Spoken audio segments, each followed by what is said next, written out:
اور منافق دو قسم کے ہوتے ہیں، اعتقادی اور عملی۔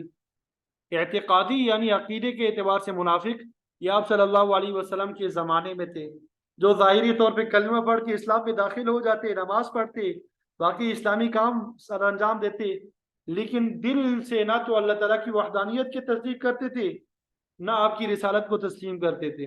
وہ قرآن مجید کو آسمانی کتاب بھی نہ سمجھتے تھے، اکثر جہاد سے اجتناب کرتے تھے اور کبھی مجبوراً شریک بھی ہو جاتے تھے۔ تو اعتقادی منافقوں کے دلوں میں ہمیشہ کفر بھرا ہوتا تھا، اور یہ ہمیشہ ابدی جہنمی ہوتے ہیں۔ ان میں عبداللہ بن ابی کا نام سر فہرست ہے۔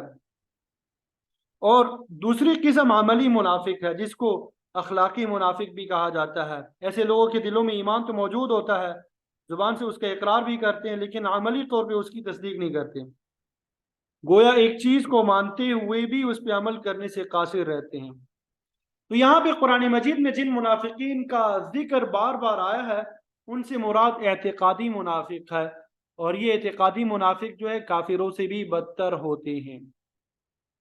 نزول کے اعتبار سے سورہ توبہ قرآن مجید کی سب سے آخری سورت ہے، لہذا اللہ تعالیٰ نے ایمان والوں کے لیے تمام ضروری باتیں بیان فرما دی ہے۔ جماعت کی تطہیر کی خاطر یہ مسئلہ خاص طور پہ بیان کیا گیا ہے کہ منافقوں کی سازشوں سے خبردار رہتے ہوئے انہیں اپنی جماعت کا فرد نہیں سمجھنا چاہیے۔ اگر انہیں قریب کرو گے، اپنا ہمراز بناؤ گے، تو نقصان اٹھاؤ گے۔ اس سورت کا ایک نام میں نے آپ کو بتایا تھا، سورہ فاضحہ، اسی وجہ سے ہے کہ اللہ تعالیٰ نے اس سورت میں منافقین کا پردہ چاک کر کے انہیں خوب رسوا کیا۔ تو ان آیات میں اللہ تعالیٰ نے منافقین کی بعض صفات کو بیان کیا، المنافقون والمنافقات بعضهم من بعض، کہ منافق مرد اور منافق عورتیں بعض میں سے ہے، یعنی ایک دوسرے سے مشابہت رکھتے ہیں۔ یہ تشابہ فی الاخلاق ہے، یعنی ایک دوسرے کے ساتھ پوری مشابہت رکھتے ہیں، سب کے اخلاق ایک جیسے ہے، جو کام مرد کرتے ہیں وہی عورتیں کرتی ہے، گویا ایک دوسرے کے ہم جنس ہے۔ اس قسم کی مشابہت کے متعلق آپ صلی اللہ علیہ وسلم نے بعض آدمیوں کی نسبت فرمایا، انا منہ وہو منی، کہ میں اس سے ہوں اور وہ مجھ سے ہے۔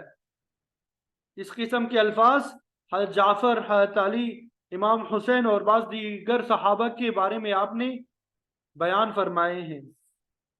آپ نے اشعریوں کے متعلق بھی فرمایا کہ وہ مجھ سے ہے اور میں ان سے ہوں، یعنی جو صفت میرے اندر پائی جاتی ہے وہی ان میں بھی موجود ہے۔ تو اس طرح یہاں منافقین کے بارے میں فرمایا کہ مرد و زن بعض ان کے بعض سے ہے، یعنی یہ سب اخلاق میں ایک جیسے ہیں اور ایک چال چلتے ہیں۔ ان کی صفت کیا ہے؟ یأمرون بالمنکر، بری بات کی تلقین کرتے ہیں، وینہون عن المعروف، اچھی بات سے منع کرتے ہیں، یعنی ان کی دلچسپی جو ہے پروپیگنڈا بری بات کے لیے ہوتی ہے۔ یہ ہمیشہ اللہ لعب، کھیل تماشے، فحاشی اور جھوٹی بات کی تلقین کرتے ہیں، لوگوں کو نیک کاموں سے روکتے ہیں۔ مثلا اسلام اور اہل اسلام کے خلاف ایسا پروپیگنڈا کرتے ہیں کہ لوگ دین حق کو قبول نہ کریں، اور اس کے برخلاف شیطانی کام کی طرف راغب کریں گے، جو کہ بہت ہی بری خصلت ہے۔ اور تیسری صفت ان کی یہ بیان کی، وَيَقْبِضُونَ أَيْدِيَهُمْ نَسُوا اللَّهَ فَنَسِيَهُمْ، وہ اپنے آپ کو، اپنے ہاتھوں کو سکیڑتے ہیں، بند رکھتے ہیں، یعنی بخل سے کام لیتے ہیں۔ نسوا اللہ، انہوں نے اللہ تعالیٰ کو بلا دیا، فراموش کر دیا، فنسیہم، تو اللہ تعالیٰ نے بھی اپنی رحمت سے محروم کر دیا انہیں۔ یعنی جہاں مال خرچ کرنے کا موقع آتا ہے، جہاد کی تیاری ہوتی ہے، زکوٰۃ اور صدقات کی ادائیگی کا موقع ہوتا ہے، تو یہ ہاتھ روک لیتے ہیں۔ بخل کو بدترین بیماری کہا گیا۔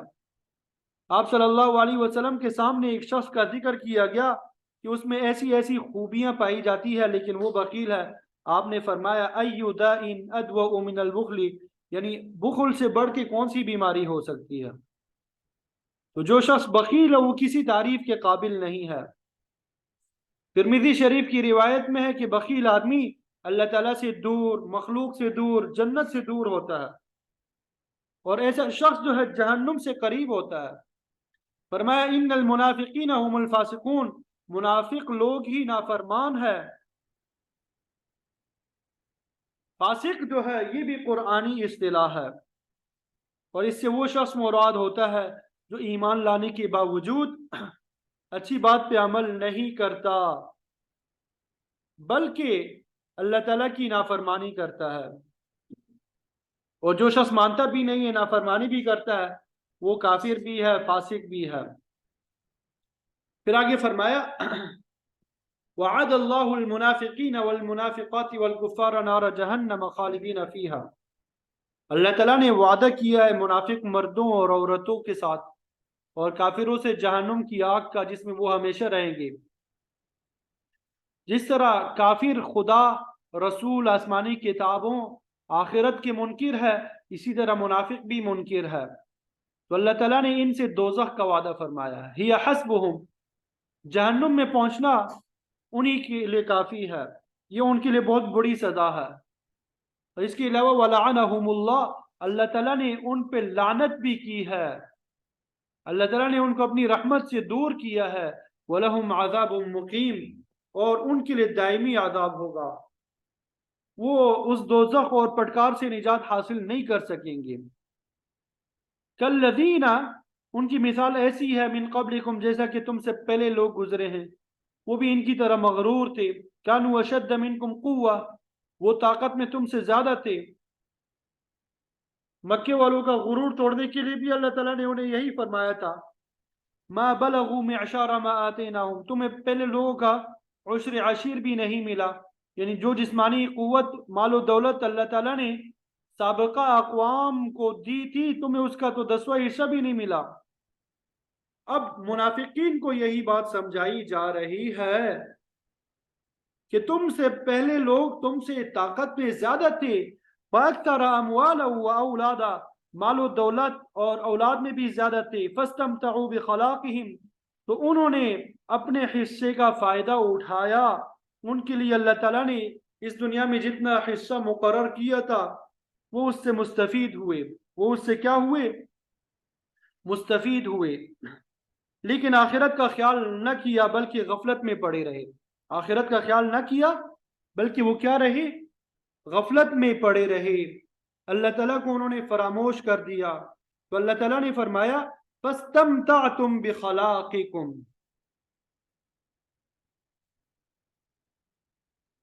تو تم بھی اپنے حصے کا فائدہ حاصل کر لو.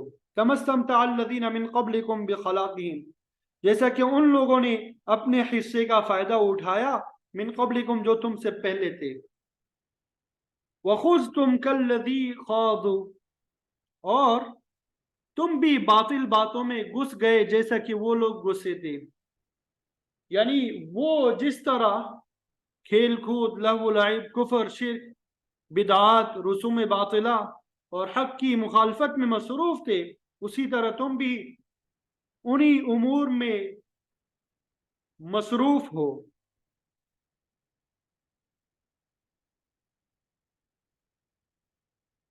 اولئک حبطت اعمالہم فی الدنیا والآخرہ، یہی وہ لوگ ہیں جن کے اعمال جو ہے وہ ضائع ہو گئے، فی الدنیا والآخرہ، دنیا اور آخرت میں. یعنی دنیا میں جس چیز کو حاصل کرنے کے لیے انہوں نے منافقت کا راستہ اختیار کیا، وحی الہی کے ظاہر کر دینے کی وجہ سے وہ اپنے مقصد میں کامیاب نہ ہو سکے، ان کی ساری کارگزاری ضائع ہو گئی. آخرت میں بھی کفر اور نفاق انہیں کوئی فائدہ نہیں دے گا، ان کو نجات نصیب نہیں ہوگی، بلکہ ہمیشہ ہمیشہ کے لیے جہنم میں جائیں گے. وَأُولَئِكَ هُمُ الْخَاسِرُونَ، اور یہی لوگ نقصان اٹھانے والے ہیں.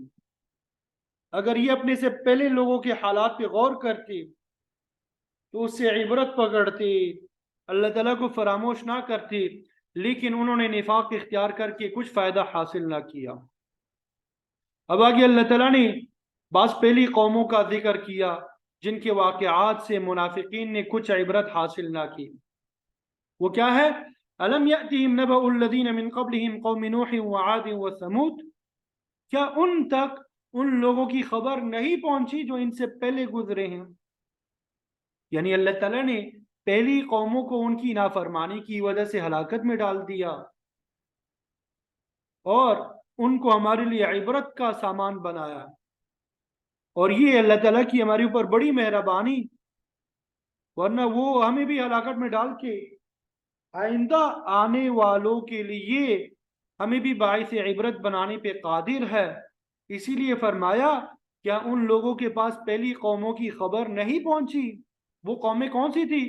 قوم نوح، سب سے پہلے نوح علیہ السلام کی قوم کا حال دیکھیے، انہوں نے نافرمانی کی تو اللہ تعالیٰ نے پوری قوم کو پانی میں غرق کر دیا۔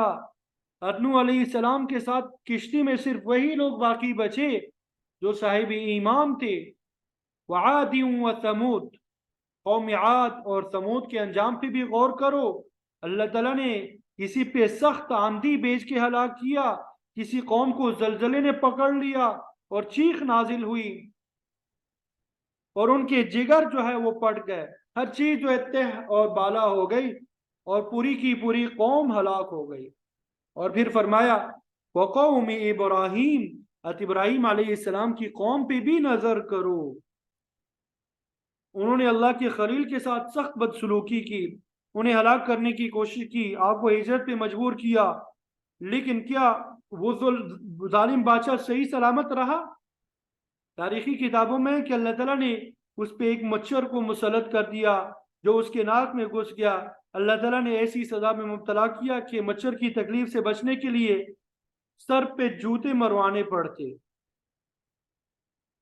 ان کی قوم کا حال بھی ایسا ہی ہوا، اگرچہ قوم ابراہیم کا تفصیلی ذکر نہیں ملتا، تاہم تباہ شدہ قوموں کی فہرست میں اس قوم کا نام بھی موجود ہے۔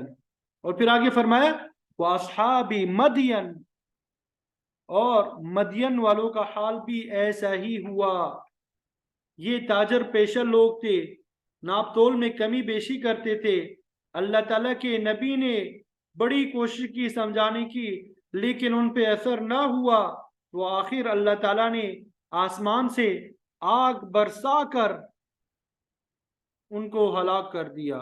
والمؤتفقات، اور الٹی بستی والوں کے حال سے بھی عبرت حاصل کرو، یہ قوم لوط ہے جو اردن کے رہنے والے تھے۔ لوط علیہ السلام سالہ سال تک تبلیغ کرتے رہے، لیکن اپنی بیٹیوں کے علاوہ بیوی نے بھی ایمان قبول نہ کیا۔ اس قوم کا حال قرآن میں موجود ہے کہ اس بستی کو الٹ کے پٹخ دیا گیا، اوپر سے پتھر بھی برسائے گئے، ہر پتھر نشان زدہ تھا اور اس پہ ہلاک ہونے والے کا نام لکھا ہوا تھا۔ یہ لوگ الٹے کام کرتے تھے تو اللہ تعالیٰ نے سزا میں ان کی بستی کو الٹ دیا، وہ ہلاک کر دیے گئے۔ فرمایا کیا ان قوموں کا حال منافقوں کے پاس نہیں پہنچا کہ یہ اس سے عبرت حاصل کرتے؟ اتتہم رسلہم بالبینات، ان کے پاس ان کے رسول واضح نشانیاں لے کر آئے، اللہ تعالیٰ کی طرف سے معجزات لائے، اللہ کے احکام ان تک پہنچائے، لیکن انہوں نے ایک نہ سنی اور آخر کار ہلاک ہوئے۔ فما کان اللہ لیظلمہم، اللہ تعالیٰ نے انہیں ہلاک کر کے ان پہ کوئی زیادتی نہیں کی، ولیکن کانوا انفسہم یظلمون، بلکہ وہ خود ہی اپنے جانوں پہ ظلم کرتے تھے۔ انہوں نے ایسے باطل اعتقادات اختیار کیے اور ایسے برے افعال انجام دیے کہ وہ عذاب الہی کے مستحق ہوئے۔ بہرحال پہلی قوموں کا حال بیان کر کے منافقوں کو عبرت دلائی گئی ہے کہ جس طرح یہ واقعات منافقوں کے لیے باعث عبرت ہے، اسی طرح ہمارے لیے بھی ہے۔ یہ اللہ تعالیٰ کا احسان ہے کہ اس نے پہلی قوموں کے حالات ہماری عبرت کے لیے بیان فرمائے ہیں۔ اگر ہم بھی غفلت میں پڑے رہیں گے اور عبرت نہیں پکڑیں گے تو کچھ عجب نہیں ہے کہ ہمارے ساتھ بھی وہی سلوک ہو جو پہلے لوگوں کے ساتھ ہوا، ہمارے ساتھ بھی وہی سلوک ہو جو پہلے لوگوں کے ساتھ ہوا۔ تو آیت نمبر 70 تک الحمدللہ ہم نے تفسیر بھی بیان کر دی۔ ابھی اگلے جو 2 آیات ہے پہلے ان کی تلاوت کر کے پھر ترجمہ پڑھ کے پھر انشاءاللہ تفسیر بیان کرنے کی کوشش کرتے ہیں، ابھی ہمارے پاس وقت ہے۔ والمؤمنون والمؤمنات بعضهم أولياء بعض يأمرون بالمعروف وينهون عن المنكر ويقيمون الصلاة ويؤتون الزكاة ويطيعون الله ورسوله أولئك سيرحمهم الله إن الله عزيز حكيم وعد الله المؤمنين والمؤمنات جنات تجري من تحتها الأنهار خالدين فيها ومساكن طيبة في جنات عدن ورضوان من الله أكبر ذلك هو الفوز العظيم صدق الله العظیم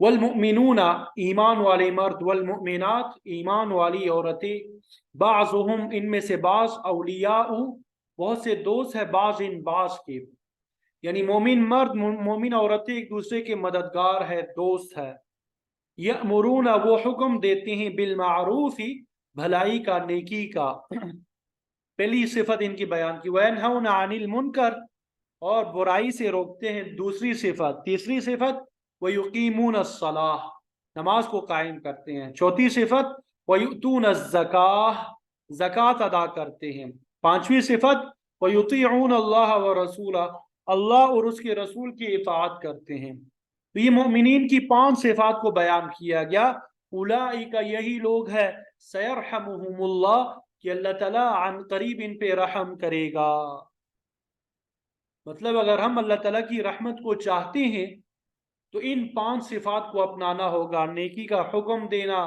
برائی سے روکنا نماز کو قائم کرنا زکوٰۃ کو ادا کرنا اللہ اور اس کی رسول کی اطاعت یہ وہ اعمال ہے جن کی وجہ سے ہم اللہ تعالیٰ کی رحمت کے مستحق ہو سکتے ہیں ان اللہ عزیز حکیم بے شک اللہ تعالیٰ غالب حکمت والا ہے وعد اللہ تعالیٰ نے وعدہ کر رکھا ہے المؤمنین ایمان والے مردوں سے والمؤمنات اور ایمان والی عورتوں سے کس چیز کا جنات ان باغات کا تجری بہتی ہوں گی من تحتہا ان کے نیچے سے الانہار و نہریں خالدین فیہا ہمیشہ رہنے والے ہیں اس میں ومساکن اور رہائش گاہیں طیبتاً پاکیزہ فی جنات عدن ہمیشہ رہنے کے باغات میں عدن کا معنی ہوتا ہے ہمیشہ رہنا ہمیشہ رہنے کے باغات میں ورضوان من اللہ اکبر اور خوشنودی ہوگی اللہ تعالیٰ کی طرف سے زیادہ بڑی ذالک یہی لوگ ہے والفوز العظیم یہی بڑی کامیابی ہے یہی کیا ہے بڑی کامیابی ہے بات سمجھ آ گئی ترجمہ سمجھ میں آ گیا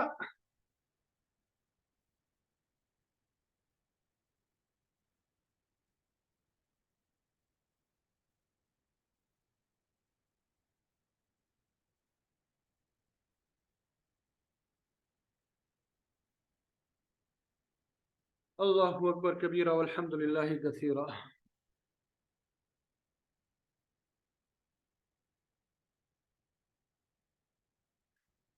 تو سورہ انفال اور سورہ توبہ کا جو مرکزی مضمون ہے وہ اسلام کا قانون صلح اور جنگ بیان کرنا جہاد کی ضرورت فرضیت اس کے فوائد کا تذکرہ ہے اسی طرح جہاد کو چھوڑنے کا وبال اور نقصان جو ہے وہ بھی بیان کیا گیا کہ جہاد چھوڑنے کی وجہ سے قوم پہ زوال آتا ہے تفصیل کے ساتھ ان کو بیان کیا پھر منافقین کی مذمت بیان کی ان کے برے صفات کو بیان کیا اور پھر ان کے انجام کا بھی ذکر کیا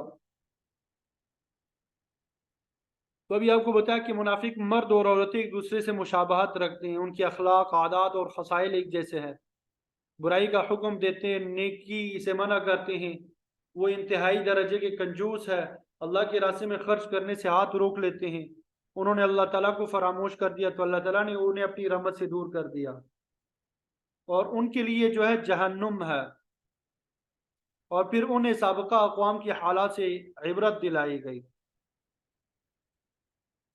اب یہاں پہ اللہ تعالیٰ نے مؤمنین کو بیان کیا، ان کے اچھے صفات کو بیان کیا، ان کی خصوصیات، ان کے کام اور ان کے انجام کا بیان فرمایا۔ قرآن مجید کا یہ اسلوب ہے کہ جہاں ترغیب کی بات کرتا ہے وہاں ترغیب کا بھی ذکر آتا ہے۔ منافقین کے تذکرے کے بعد اب مومن مردوں اور عورتوں کا ذکر ہو رہا ہے کہ منافق مردوں اور عورتوں کی طرح مومن مرد و زن بھی ایک دوسرے سے مشابہت رکھتے ہیں۔ فرق یہ ہے کہ منافقین کا تشابہ فی الاخلاق برائی میں ہوتا ہے، جبکہ مومنین کا تشابہ جو ہے نیکی کے کاموں میں ہوتا ہے۔ صنف نازک جو ہے یہ انسانیت کا نصف ہے۔ انسانی گاڑی جو ہے مرد و زن ہی کے دو پہیوں پہ چلتی ہے۔ اللہ تعالیٰ نے ابتدا ہی سے خلق منہا زوجہا فرما کے اس کی حکمت ظاہر فرما دی کہ انسانیت کے لیے جتنا مرد ضروری ہے اتنی ہی عورت بھی ضروری ہے۔ یہ دنیا کے بنیادی عنصر ہے۔ اگر ایک صنف نہ ہو دنیا کا نظام ہی نہیں چل سکتا۔ تو ہر ایک کو اپنی حیثیت سمجھنا چاہیے۔ اللہ تعالیٰ نے یہ سب حقائق جو ہے سورہ نساء میں بیان فرما دی ہے، لیکن عورت کے مقابلے میں اللہ تعالیٰ نے مرد کو فوقیت بخشی ہے۔ ہر ایک کے حقوق اور فرائض اور ہر ایک کا دائرہ کار مقرر کیا ہے۔ جس طرح مرد مکلف ہے اسی طرح عورت بھی مکلف ہے۔ جس طرح مرد کے لیے اپنا میدان عمل ہے اسی طرح عورت کے لیے بھی دائرہ کار ہے۔ جس طرح مرد پہ عبادات ضروری ہے اور اس کے نتیجے میں اسے نجات کی ضرورت ہے، اسی طرح عورت کو بھی ان تمام چیزوں کی ضرورت ہے۔ البتہ ان دونوں کے درمیان تفریق صنف کی وجہ سے ہے۔ اللہ تعالیٰ نے مردوں کو عورتوں پہ فوقیت دے کے مزید فرائض بھی ان کے سپرد کیے ہیں۔ البتہ شریعت کی نظر میں دونوں شریعت کے مخاطب ہیں۔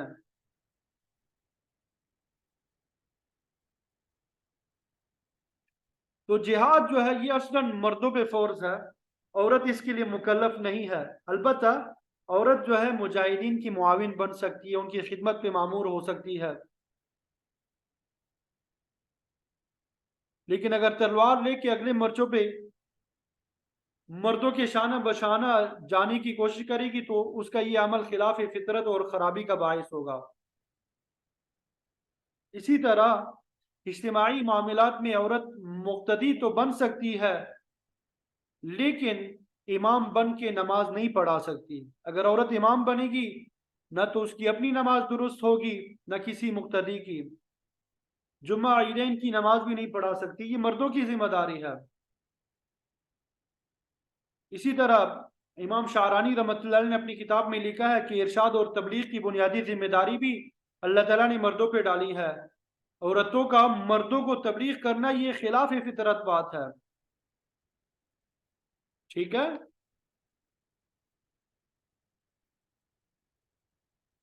عورتیں صرف وہ کام کرے جو ان کی ذمہ داری میں ہے۔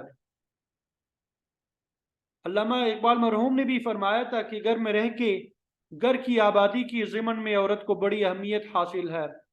اولاد کی تربیت عورت کے بغیر نہیں ہو سکتی۔ ہر مسلمان کی پہلی یونیورسٹی اس کا گھر ہوتا ہے جہاں سے بنیادی تعلیم حاصل کرتا ہے۔ انسان کو پہلا سبق ماں ہی سکھاتی ہے اور جو کچھ سکھاتی ہے وہ ساری عمر یاد رہتا ہے۔ اگر کلمہ پڑھائے گی، قرآن حدیث کا درس دے گی تو وہ یاد رہے گا۔ گالی گلوچ گانے سکھائے گی تو بچہ وہی کچھ سیکھے گا، یعنی جو کچھ پڑھائے گی بچے کے ذہن پر اس کا نقش باقی رہے گا۔ تو یہاں فرمایا والمؤمنون والمؤمنات، مومن مرد اور مومن عورتیں بعضهم اولیاء بعض بعض کے رفیق ہے، یہ ایک دوسرے کے ساتھی ہے، یعنی اخلاق اور عادات میں آپس میں مشابہت رکھتے ہیں۔ جس طرح کافر کافر کا، منافق منافق کا، بے دین بے دین کا رفیق ہوتا ہے، اسی طرح مومن مومن کا رفیق ہوتا ہے۔ کسی مومن کا دوست اور سرپرست کوئی کافر نہیں ہو سکتا۔ تو فرمایا مومن مرد اور مومن عورتیں اپنے اپنے دائرہ کار میں رہتے ہوئے آپس میں مشابہت رکھتے ہیں۔ ان میں بعض امور یہ ہے یأمرون بالمعروف، ان سب کی اچھی خصلت یہ ہے کہ وہ نیکی کے تلقین کرتے ہیں، وینہون عن المنکر، برائی کے کام سے منع کرتے ہیں۔ مومن مرد اور عورتوں کو جب بھی موقع ملتا ہے اچھی بات کرتے ہیں۔ جو کوئی برائی کی تلقین کرے گا وہ منافق بن گیا، یا منافقہ یا پھر مشرک اور مشرکہ، تو مومن مرد اور عورتیں ایمان کی دعوت دیتے ہیں، تبلیغ اور جہاد کی طرف بلاتے ہیں۔ اس کے علاوہ مومنین اور مومنات فرائض کی تلقین کرتے ہیں، شریعت سے جو اچائی ثابت ہے اس کا حکم دیتے ہیں، جو چیزیں عقل اور شریعت کی نزدیک بری ہے، مثلا شرک، بدعت، نفاق، ظلم وغیرہ، ان سے رکتے ہیں، بد اخلاقی، فتنہ فساد، جھوٹ، فریب، فرار سے منع کرتے ہیں۔ تو تبلیغ کا کام اصلا مرد کے ذمہ ہے، تاہم عورتیں بھی اپنی ماحول میں اسی وقت تبلیغ دین کا فریضہ انجام دے سکیں گی جب ان کے پاس معقول علم ہوگا، اور اگر عورتوں کو تعلیم ہی نہیں دی گئی تو وہ اچائی کی تلقین کیسے کریں گے؟ اسی لیے تعلیم کو انسان کی بنیادی حقوق میں شمار کیا گیا۔ طلب العلم فریضۃ علی کل مسلم، علم کا حصول ہر مسلمان پہ فرض ہے۔ تو بنیادی تعلیم کا حصول دونوں پہ فرض ہے، اور بنیادی تعلیم وہ ہے جس سے انسان اپنا عقیدہ درست کر سکے، حقوق اور فرائض کو پہچان سکے اور پھر اس کے مطابق عمل کر سکے۔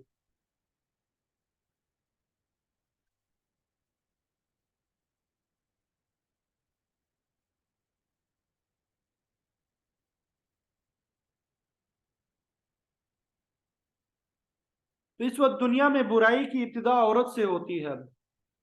یہ تو مردوں کا کام ہے کہ عورتوں کی صحیح تربیت کرے، ان کو ایسی تعلیم دے کہ برائی کو ختم کر سکے، لیکن اس کے برخلاف مرد ہی ہے جو عورت کو خود گھسیٹ کے برائی کے راستے پہ لے جاتے ہیں۔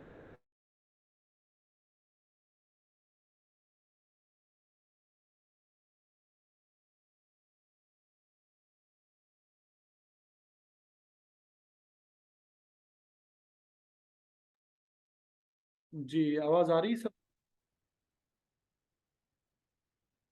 اچھا ابھی آواز آ رہی، ذرا مجھے بتا دیں۔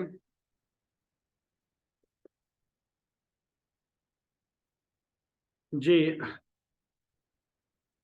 تو مرد جو ہے وہ عورت کو خود گھسیٹ کے برائی کے راستے پہ لے جاتا ہے، کھیل تماشا ہے، سیر تفریح کا موقع ہے، عورتوں کو مرد ہی ساتھ لے جاتے ہیں۔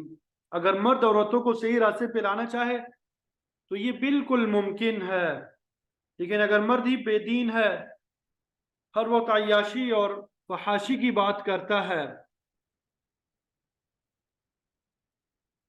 تو پھر عورت بھی ویسے ہی ہوگی۔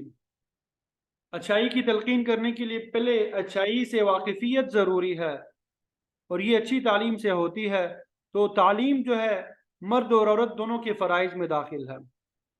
پر میں مومن مرد اور مومن عورتیں ایک دوسرے کے رفیق ہے، نیکی کا حکم دیتے ہیں، برائی سے منع کرتے ہیں، لیکن اس زمانے میں معاملہ بالکل الٹ ہو چکا ہے۔ اب مسلمان آپس میں مشابہ ہونے کی بجائے دوسری اقوام سے اس قدر مشابہ ہیں کہ مسلم اور کافر میں امتیاز ہی نہیں رہ سکتا کہ کون کس سوسائٹی کا ممبر ہے، کچھ پتہ نہیں چلتا۔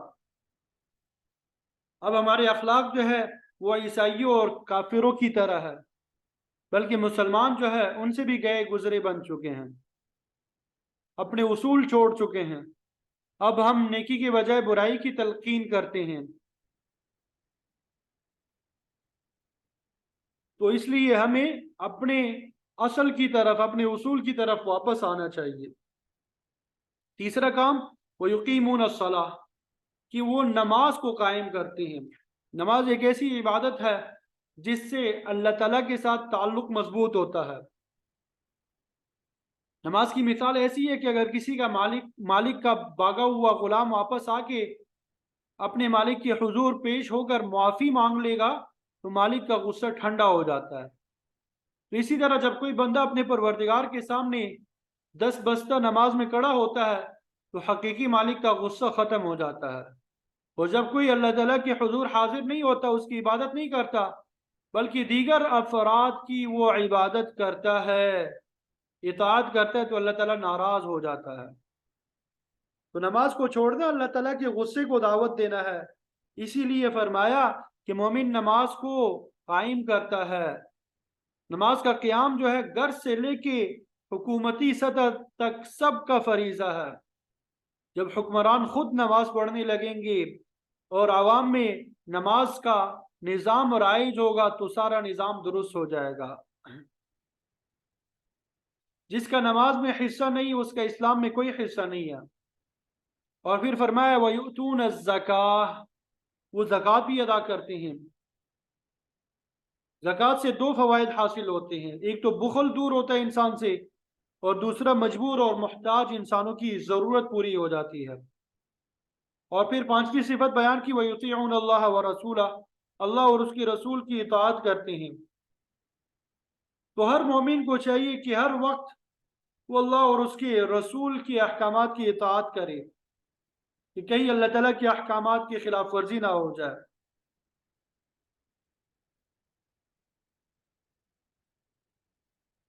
اللہ تعالیٰ نے اس زمن میں ابراہیم علیہ السلام کی بہترین مثال پیش فرمائی جو سورہ بقرہ میں موجود ہے۔ اذ قال له ربه اسلم، جب ان کے پروردگار نے ان سے فرمایا کہ فرمانبردار بن جاؤ، تو آپ نے کہا قال اسلمت لرب العالمین، میں پروردگار عالم کی اطاعت اور فرمانبرداری کے لیے ہر وقت تیار ہوں، اس کے ہر ارشاد کی تعمیل کے لیے حاضر ہوں۔ لبیک اللہم لبیک کا بھی یہی معنی ہے۔ تو پھر فرمایا اولئک سیرحمہم اللہ، یہی وہ خوش نصیب لوگ ہیں جن پہ اللہ تعالیٰ یقیناً رحم فرمائے گا۔ ان اللہ عزیز حکیم، بے شک اللہ تعالیٰ کمال قدرت کا مالک ہے، حکمت والا ہے۔ وعد اللہ المؤمنین والمؤمنات جنات تجری من تحت الانہار خالدین فیہا، اللہ تعالیٰ مومن مردوں اور عورتوں کے سے ایسے باغوں کا وعدہ کیا ہے جن کے سامنے نہریں بہتی ہوں گی، وہ ہمیشہ ہمیشہ ان میں رہنے والے ہوں گے۔ وَمَسَاكِنَ طَيِّبَةً فِي جَنَّاتِ عَدْنٍ، اس کے علاوہ ان کو نہایت صاف ستھری اور پاکیزہ رہائش گاہیں نصیب ہوں گی۔ رہائشوں کے باغات ہیں، باغات جو ہے بغیر رہائشی سہولتوں کے کھلے عام بھی ہوتے ہیں، لیکن جنتیوں کو ایسے باغات حاصل ہوں گے جن میں رہائش کے لیے کوٹھیاں بنگلے ہوں گے۔ یہاں اختصار کے ساتھ انہی چیزوں کا ذکر کیا ہے، لیکن دوسرے مقام پہ عمدہ لباس، لذیذ ترین کھانے پینے اور اسی طرح دیگر نعمتوں کا بھی ذکر ہے۔ خاص طور پہ بیویوں کے متعلق فرمایا وَلَهُمْ فِيهَا أَزْوَاجٌ مُطَهَّرَةٌ، ان کے لیے اخلاق اور عادات اور شکل و صورت کے اعتبار سے نہایت پاکیزہ بیویاں ہوں گی۔ تو وہ شخص کتنا سعادت مند ہوگا جس کو پاکیزہ بیوی، پاکیزہ مکان، پاکیزہ کھانا پینا نصیب ہوگا۔ تو جنت میں ان مادی نعمتوں کے علاوہ ایسی روحانی نعمتیں بھی نصیب ہوں گی جو سکون، راحت اور روحانی مسرت کا باعث ہوں گی۔ وہ کیا ہے؟ وَرِضْوَانٌ مِّنَ اللَّهِ أَكْبَرُ، کہ اللہ تعالیٰ کی خوشنودی ہوگی جو سب سے بڑی نعمت ہے۔ مادی نعمتیں عطا کرنے کے بعد اللہ تعالیٰ جنتیوں سے فرمائے گا کیا میں تمہیں کچھ مزید عطا کروں؟ لوگ تعجب سے کہیں گے کہ اے مولا کریم، تم نے ہمیں وہ نعمتیں دی ہے جو کسی کو نہیں دی ہوں گی، اب اور کون سی نعمت باقی ہے؟ اللہ تعالیٰ فرمائے گا احل علیکم رضوانی فلا اسخط علیکم بعدہ ابدا، میں تمہیں اپنی خوشنودی اور رضا کی نعمت عطا کرتا ہوں اور یہ نعمت تم سے کبھی نہیں چھینی جائے گی، میں تم سے آئندہ کبھی ناراض نہیں ہوں گا۔ چنانچہ اہل ایمان کو جتنی خوشی اس بات سے ہوگی کسی اور چیز سے نہیں ہوگی۔ اور پھر دوسری بات یہ کہ للذین احسنوا الحسنی، جنہوں نے دنیا میں اچھے کام کیے ان کو اچھائی کا اچھا بدلہ ملے گا، وہ زیادہ اور کچھ مزید حاصل ہوگا۔ وہ کیا ہے؟ اللہ تعالیٰ کا دیدار۔ تو یہ روحانی نعمتوں کا بلند ترین مرتبہ ہوگا، اس سے زیادہ خوشی والی کوئی چیز نہیں ہوگی۔ تو اس مقام پہ تو صرف رضوان کا ذکر ہے، جبکہ دیگر مقامات پہ دیدار کا ذکر بھی آتا ہے۔ تو جب بھی کوئی مومن نیک کام کرے تو اس کی خواہش یہ ہونی چاہیے کہ اللہ تعالیٰ مجھ سے راضی ہو۔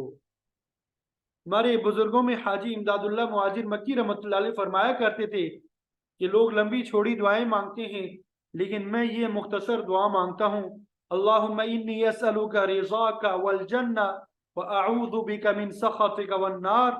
اللہم انی اسألک رضاک والجنہ، اے اللہ میں تجھ سے تیری رضا اور جنت کا سوال کرتا ہوں، واعوذ بک من سخطک والنار، اور تیری ناراضگی کا اور جہنم سے میں پناہ مانگتا ہوں۔ جب اللہ تعالیٰ کی خوشنودی حاصل ہو گئی تو سب کچھ حاصل ہو گیا، اور اگر اللہ راضی نہیں ہوگا تو کچھ نہیں ملے گا۔ یہ تو بہت بڑی دعا ہے جس کو ایک مومن طلب کرتا ہے۔ پھر آگے فرمایا ذالک هو الفوز العظیم، یہ بہت بڑی کامیابی ہے کہ اللہ کی رضا حاصل ہو جائے۔ اللہ تعالیٰ نے منافقوں کا انجام بھی بیان فرما دیا اور مومنوں کے نیک اعمال اور ان کے لیے انعامات کا تذکرہ بھی کر دیا۔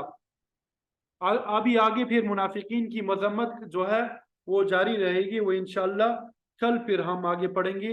اللہ تعالیٰ سے دعا ہے کہ ہمیں عمل کی توفیق عطا فرمائے۔ وآخر دعوانا ان الحمد للہ رب العالمین۔